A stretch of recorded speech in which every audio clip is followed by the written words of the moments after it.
বন্ধ শিল্প কারখানা পুনরায় চালু করতে প্রায় 40,000 কোটি টাকার বিশেষ তহবিল গঠনের পথে সরকার।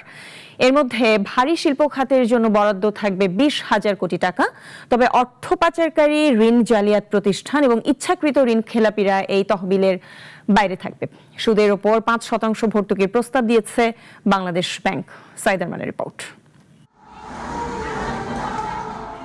বিগত সরকারগুলোর আমলে প্রায় 1200 শিল্প কারখানায় তালা পড়েছে। কেবল পোশাক খাতে এই সংখ্যা 400 ছাড়িয়ে গেছে।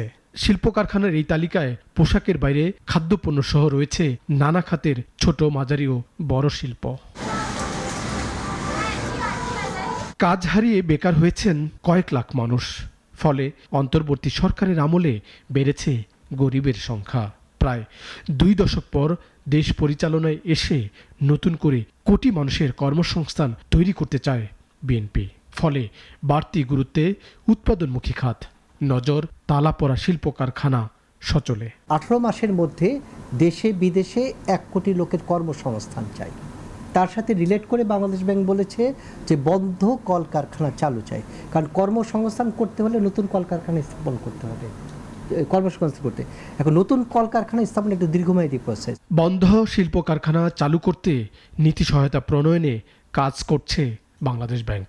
এর জন্য প্রায় 40,000 কোটি টাকার বিশেষ তহবিল গঠনের পথে সরকার, যার 20,000 কোটি টাকা পাবে পোশাক সহ বড় শিল্প কারখানা। আমরা বাংলাদেশ ব্যাংকে বলেছি যে আপনারা অ্যাসোসিয়েশন থেকে এবং একজন থার্ড পার্টি এক্সপার্ট এবং বাংলাদেশ ব্যাংক এবং লিয়েন ব্যাংকের সাথে একটা কমিটি করেন এবং সেই যৌথ কমিটি এই ফ্যাক্টরিগুলোকে ভিজিট করে একটা পরামর্শ দিবে। সূত্রগুলো বলছে তহবিল অনুমোদনে কঠোর অবস্থানে কেন্দ্রীয় ব্যাংক, অর্থ পাচারকারী, ঋণ জালিয়াতি প্রতিষ্ঠান ও ইচ্ছাকৃত খেলাপিরা অযোগ্য হবে তহবিল পেতে।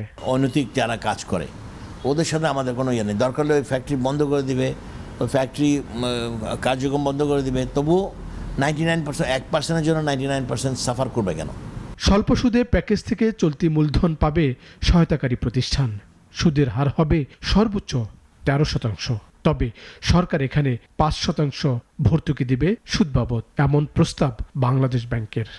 ম্যাক্সিমাম কারখানা বন্ধ হয় 50 to 60% ব্যাংক প্রপারলি তাদেরকে হ্যান্ডেল করতে পারে নাই।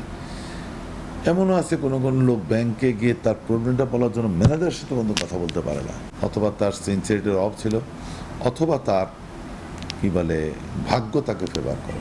ব্যাংকাররা সরকারের উদ্যোগে সমর্থন দিলেও বিনিয়োগে সরকারের গ্যারান্টির দাবি তুলতে শুরু করেছেন।